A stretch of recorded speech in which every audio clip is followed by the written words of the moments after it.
Too beautiful. He clearly deserved it. We all make mistakes. These are just a few of the thousands of comments defending Yuka Takaoka, a woman from Shinjuku, Japan, who was arrested for stabbing her boyfriend while he slept, an attack committed on a defenseless man which saw him nearly perish and remain in a coma for over 5 days. But as news of the attack made its way through the internet, it was only greeted with fan art, infatuation, and obsession, making Takaoka a celebrity in the Western world, and turning her sudden and deranged attack into a mistake made out of passion, with many dubbing her the real-life Yandere. And it's all thanks to this picture. Takaoka had a normal childhood as far as we know, growing up as an only child without any siblings, never needing to worry about attention from her parents, or that attention being divided among many, a few, or even one other person. Throughout her schooling and high school career, she seemed to live a normal life. She eventually began attending a nearby college, the name of which I was unable to locate until I found a site named murderandlove.com, which was initially flagged by my ISP and required a VPN to access. Don't worry, this isn't some dark web discovery, as the site belongs to a podcast named Love and Murder, but they were the ones who initially revealed to me that Yuka actually was believed to have attended Taikyo University in West Tokyo. This led me down an interesting rabbit hole of information, because no searching I did ever provided me with the name of the college. Yuka's entire Wikipedia page is only about 700 words long, and most of the mainstream news outlets just regurgitated that information again, the best of which being Tokyo Reporter, who they themselves even began to repeat info from article to article. It was not until I forced the search engine to include the name Taikyo did more obscure sites appear, featuring articles by independent writers, and the Polish version of the 700-word Wikipedia page, which contained nearly 10 times as much information. It was here that I learned Yuka Takaoka did in fact, by her own admission, attend Taikyo University, enrolling in the childcare program, a subset of the Department of Modern Communication. However, she would not make it through the curriculum and had thought that perhaps the path she had chosen to go down was not actually for her. In her words, she felt that the studies were just not right for her, instead opting to enter the workforce, dropping out of Taikyo University in March of 2017. However, 2 years later, she would meet a man named Phoenix Luna, a host at a host club called Fusion by Youth. If you don't know what a host, hostess, or host club is, in short, I would probably describe it as a love interest for hire kind of establishment. You may liken it to something along the lines of a brick-and-mortar escort service, a club both for men and women to go and have drinks with attractive hosts. These are a bit of a gray area in Japan's nightlife, and as I'm sure you are wondering, is this a place where customers pay for things that I'm afraid to say on YouTube? And the answer is yes, kind of, but not always. At a host club, and for clarification, there are host and hostess clubs, but for now I'm just going to be calling them host clubs. A customer comes and is taken to a section of the club, a little secluded from the others, and a host waits on them, sings karaoke with them, drinks with them, and so on and so forth. In a way, and likely on paper, they are selling companionship, the government recognizing them as a food and drink establishment, no different from a bar. Yuka would become a manager of such a club. Some clubs have strict rules regarding how you can interact with the hosts. With some, you're not allowed to make suggestive remarks or even physically touch the hosts, and others are more, should I say, relaxed on the rules, allowing clients to touch certain areas or even kiss the hosts. And surprisingly, this type of environment is actually kind of encouraged in Japan, or at least among some groups of men, in which coworkers will visit clubs together, as well as having it paid for by the company they work for, kind of like a team building exercise. According to Ann Allison, a professor at Duke University, one business claimed 90% of its sales come from companies. A few months after dropping out of college, Yuka found herself working as a receptionist at a children's school, ironically not too far off from what she had been studying, but as I'm sure most teachers can attest to, at least in the US, money isn't really flowing into the pockets of those working there, and Yuka wasn't even a teacher, she was a receptionist living in Tokyo, and needless to say, she just couldn't afford the lifestyle she had wanted. That is why in 2018, she found herself managing a hostess club called Bim Bim in Shinjuku. By only 21, Takaoka was doing well for herself, even renting a luxury apartment, paying around $700 a month for rent, and paying nearly $10,000 up front to move in, all paid 100% by Takaoka, as she was now a young girl living completely self-sufficiently. Now, with a job and a place to live, she needed a partner, and she began attending another club that I'd previously mentioned named Fusion by Youth, a club intended to serve female patrons. Allegedly, she had begun visiting the club for drinks, and since she was managing her own club, she felt right at home. This is when she would meet a man named Phoenix Luna. Well, Luna claims he first met Yuka at her club in October of 2018. Then she began attending his, sometimes coming just about every other day, choosing to engage with him specifically, ultimately spending what he would describe as a few million yen. If we want to take a guess and say that means 3 million, then we can assume Yuka spent roughly $20,000 at Luna's club, some months making him the top earner out of the entire business. However, that was not a total, that was the cost of a single visit. Yuka would tell lawyers she would sometimes spend around 50,000 yen or $400 a night, sometimes 600,000 yen or $4,000. This was the average that she would spend every few days, and the $20,000 she reportedly spent was what she had spent on a single visit on May 20th, 2019. It was during this time the two would also form a relationship, and although Yuka was still attending the club multiple times a week, the two were also spending time together outside of the club, possibly without the exchange of money. It is also said that the two began discussing their futures, with Luna expressing a desire to quit being a host and get an apartment together with Yuka. The two would tell each other that they loved one another, with Yuka saying it first and Luna reciprocating. It is unclear if he was simply playing up his role as a host or not, however, as in one segment of his questioning, he said he believed they did not have a formal relationship, and said that he thought Yuka was too serious towards him. But later, he said he was genuine about his desires to quit being a host, as well as his plans for moving in with her. Now, while Luna may have just been a host, Yuka very much truly loved him, so much so that she would fund her lifestyle and her interactions with him through alternative means. Put bluntly, as a manager, she did not actively work as a hostess in the club, but did provide adult services to clients on a regular basis, which was likely separate from her job and a side hustle, if you will, on at least one occasion going abroad with somebody and returning a week later with $20,000. I'm sure you can guess how she earned that money. So whether or not things were mutual between the two, it certainly seems Yuka was much more involved. So much so that she would one day discover a photo of Luna going to a love hotel with another woman. Again, if you don't know what a love hotel is, it's essentially a hotel used by couples, where you pay by the hour, not the night, if you catch my drift. Yuka would send this photo to a friend of hers who reportedly told Yuka to get over it, saying, "Luna is a host.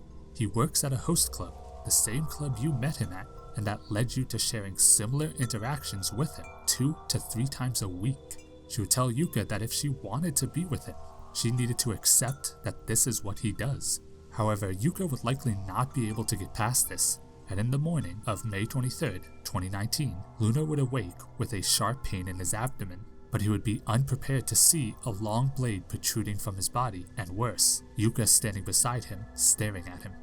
Yuka had messaged Luna asking him to come over and help her clean her apartment. He agreed, but due to work, arrived a few hours late. The two didn't argue that night and cleaned as they had planned. Then, Luna took a bath to relax, got into bed, and promptly fell asleep, as Yuka finished tidying up a few extra things. The circumstances of what led to her attack, however, are a little unclear, and as she put it, between the feeling of betrayal, her insomnia, and more, she simply acted and just thought, if I want to be with him forever, I should kill him, and then myself. However, now as Luna began to panic, seeing the blade protruding out, he would grab it and on pure reaction, pull it from his body, tossing it aside. Something I think is generally not recommended since it can expedite blood loss, but I'm not a doctor, and I'm sure at that moment, Luna wasn't thinking about that either. Yuka would mount Luna as he tried to get up, and by Luna's own account, began asking him, "Do you love me?" Luna would reply, "Yes, I love you. I won't call the police, so please call an ambulance." By Yuka's own account, however, she said that despite Luna making a show of putting the knife under the bed, i.e. hiding the evidence, she would take his phone from him, preventing him from calling for help. She stated he had said something along the lines of, "I love you, so let's be together forever." Yuka, however, would say, "I love you, so let's die together." Luna would think for a moment and say, "I don't want to die yet." Then, perhaps through adrenaline alone, Luna managed to grab Yuka by the neck and push her off of him, get up, and make his way to the door. Yuka would come to him again, begging him not to go, but Luna would have enough and began to hit and kick her before making it through the door and down the hall in only his underwear. Luna's attack would knock one of Yuka's contact lenses out, so before chasing Luna, she would grab her glasses, her cell phone, and her cigarettes, of which she would smoke nearly 80 a day. The trail of Luna's blood would lead to an elevator, which was already descending rapidly, so Yuka took the stairs, lighting a cigarette as she descended from the 5th floor, thinking it would be quicker than waiting for the next elevator, but not really knowing what she was planning to do when she caught back up with Luna, as she was unarmed. However, by the time she reached the 3rd floor, she would hear a woman scream from down below, and figured Luna had already made it to the lobby. But as she reached the lobby herself, she would see Luna lying on the floor, potentially collapsing from blood loss. Lots of blood smeared all over the floor. Yuka, unsure of what to do, realized the woman who had screamed has likely already called the police or an ambulance, and her plans of dying alongside Luna were likely already foiled. So she sat down on the floor next to Luna, who was still motionless, and called the police. Yuka would say seeing Luna on the floor would immediately fill her with regret, and that is why she contacted the police herself. Again, by her own account, the police, or the emergency line operator, or whoever answers in Japan when you dial 110, didn't believe her at first, perhaps thinking it was some kind of joke, and asking was this an attack or was it an accident. Yuka would keep repeating her name, Luna's name, their location, and that she had stabbed him. They would continue to ask for clarification, and she would reiterate that she was the attacker and that they needed to send an ambulance. She would remain on the phone even as police entered the apartment building's lobby, in which somebody, I don't know if this was a news reporter or a bystander, but somebody would take this now infamous photo. If you're watching this on YouTube, the contents behind the blur being Luna. When this photo found its way online, however, the response was, should I say, unexpected, as the majority of people, well, maybe not the majority, but a vocal group, began supporting Yuka, defending her, even going as far as creating fan art of her, all because they believed she was pretty. As I started the video off by saying, many comments began flooding in, saying things along the line of the fact Yuka is too beautiful, that Luna clearly deserved it, and that we all make mistakes, and Yuka should be forgiven, or better yet, set free. After all, it was a crime of passion, an attack committed simply because she loved a man so strongly, basically not even deserving of an arrest. Someone would post this image calling her a real-life yandere, saying the girl who killed her own boyfriend so that he wouldn't be taken by another girl, in a foreign language. A yandere, if you don't know, which would surprise me a little since you clicked on the video, is a type of character depicted in Japanese media, typically anime and manga, and is a combination of the words mentally ill and love-struck, often being used to describe a character who falls so deeply in love that they resort to, usually violence, to get what they want. This can be depicted multiple ways, such as a yandere taking out rival love interests, or even taking out the person they are obsessed with due to a perceived betrayal, such as being involved with, interacting with, or even just getting friendly with another girl. As far as I'm aware, a yandere does not have to be female, but usually is depicted as such, and is often romanticized as well, like in the case of the game Yandere Simulator, in which the player takes control of the yandere in question and commits violent acts to prevent others from getting too close to their love interest, or me side or my side, a recent game that puts you in the seat of the love interest. A Facebook account called I Need a Yandere Girlfriend would post, I know what she did was very wrong and all, but I kinda low-key hope she does get out in a few years, cause I'm going to be following her like mad, and goes on to wish she sells explicit photos cosplaying as a yandere. It was a bit hard to find actual messages of support because the whole situation has become a bit of a meme. So now it's like when you look in the comment section of something and you see a bunch of people calling out certain behavior and comments, but none of the actual stuff that they're calling out. I did, however, find some fan art on Know Your Meme that I would like to share now. A lot depicting Yuka in a yandere anime style, one portrait and a piece done by an artist who would go on to remove the piece and issue a formal apology. I would also discover that somebody had created a GoFundMe in order to pay Yuka's bail. He would ultimately take it down, however, despite hitting the goal of $3,000 after claiming that they were informed Yuka would not be receiving bail. However, this would not be the case, as she would be out on bail later, thanks to her parents. Yuka would also give Luna a large sum of money through his lawyers in order to pay for the medical treatment he required, as well as a promise to pay more should these expenses surpass the amount paid. The attack had permanently damaged his liver, and although it was healing, he was unable to drink alcohol, which, as I mentioned before, was a big part of being a host. Luna would also receive an apology from Yuka, and in court say that he felt as though she was genuine in her apology and promised to never contact him again. It was this that would lead Luna to file a petition in support of Yuka, either to prevent her from serving any time or to minimize the sentence. When asked why, he simply said, "I live a normal, burden-free life in regards to the incident, and I think it would be great if she could live a normal life too." On December 5, 2019, Yuka Takaoka would be sentenced to 3 years and 6 months in prison, with the judge indicating their belief she had a strong intent to kill, as well as calling her a selfish attacker. Yuka would serve the time and, at an unknown date, be released from prison. Today, what she does for a living is unknown, but she also, at the very least as a side, is an influencer online with a decent following. On her original Instagram account of around 75,000 followers, there was quite a lot of references to the crime, but she would appear to abandon it on November 9th, 2023, in favor of a new account. On this new account, she gets much less comments regarding the stabbing, with some seeming to suggest she may be moderating the comments. On Twitter, the comments are almost completely void of references to the crime. An apology of sorts is posted in her feed in Japanese, Google roughly translating it to, "Thank you for your continued support. I am so grateful that you like me, follow me, and always watch and support me. I also get a lot of comments about mistakes I made in the past, like what on earth is this girl doing? She's an eyesore. I am completely honest about the mistakes I made, and I make no excuses, although much of what is written on the internet is either written in a humorous way or exaggerated. There is no doubt that it has helped many people get to know me. There is no doubt that this was a fact. I will live with the mistake I made for the rest of my life, and I will never be forgiven. It's not just me, so I have nothing to say about it." One commenter would say, "No matter what, we'll always support you because you have already shown to have redeemed yourself in your own ways. So I hope someday I'll look forward to some positive activity offline and online." To which Yuka would reply, "Thank you for your support. I'll do my best and keep moving forward." I could not immediately find Luna online, as I think we can all assume Luna Phoenix to be a stage name, which he likely stopped using or does not use online. Yahoo would share an image claiming to be from Luna, in which he taunted Yuka saying, "I live," but this is obviously fake and is shared by a meme page. Not to mention it's a reference to this other popular meme.